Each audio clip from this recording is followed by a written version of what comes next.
में भेजवले बाड़े हमारे खातिर तुहरा के दुनिया में भेजवले बाड़े भगवान बड़ी फुर्सत से तोहरा के बनवले बाड़े भगवान बड़ी फुर्सत से तोहरा के बनवले बाड़े हमरे खातिर तोहरा के दुनिया में भेजवले बाड़े हमरे खातिर तोहरा के दुनिया में भेजवले बाड़े भगवान बड़ी फुर्सत से तोहरा के बनवले बाड़े भगवान बड़ी फुर्सत से तोहरा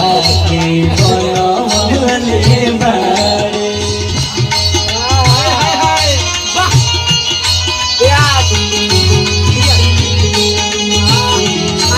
बनाया जी करे देखता रहूं कितना सोना तुझे रब ने बनाया जी कर देखता रहूं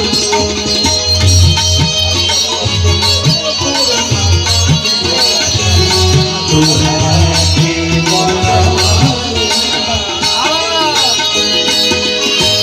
उठवा तोहार जैसे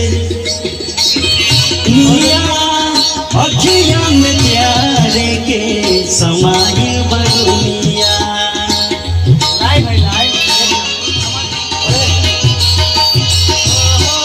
उठवा तोहार जैसे भोर के किरनिया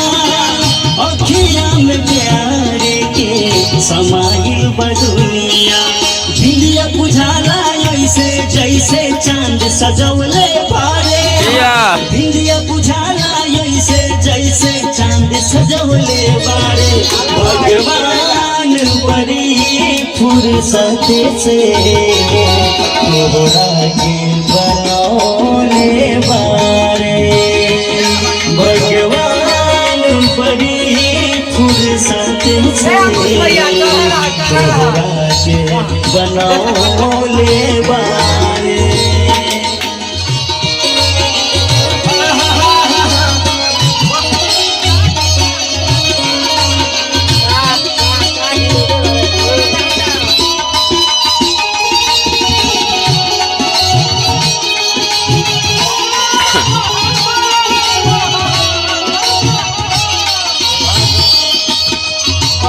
फुर्सत से तोहरा के बनवले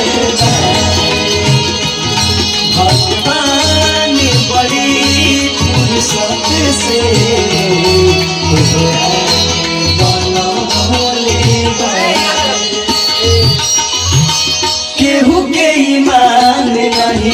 नहीं ओकरा बस में सोना हो सिंगार सजल 16 बरस में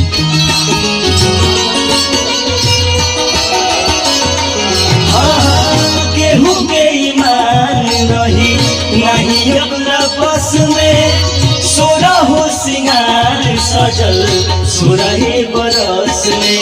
हुस्न के जादू अदा के मंत्र तोह पे चलवले बाड़े हुस्न के जादू अदा के मंत्र तोह पे चलवले बाड़े भगवान बड़ी फुर्सत से तोहरा के बनवले बाड़े भगवान बड़ी फुर्सत से तोहरा के बनवले बाड़े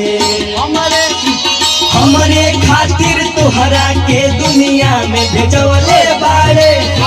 हमरे खातिर तोहरा के दुनिया में भेजवले बाड़े भगवान बड़ी फुर्सत से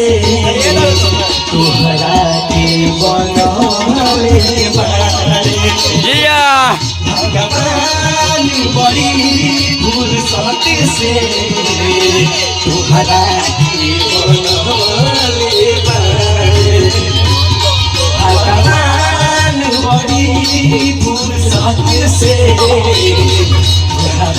के बनवले बाड़े। दोस्तों अच्छा लगा हो तो लाइक कमेंट और चैनल को सब्सक्राइब कर दीजिएगा और थोड़ा शेयर भी कर दीजिए दोस्तों। बाकी आप लोगों का प्यार दुलार चाहिए और ऐसे सपोर्ट चाहिए और ऐसे अच्छे अच्छे वीडियो में लाते रहूँगा। बाकी जय हो, लव यू, मिलते हैं नेक्स्ट एपिसोड में। जय हो।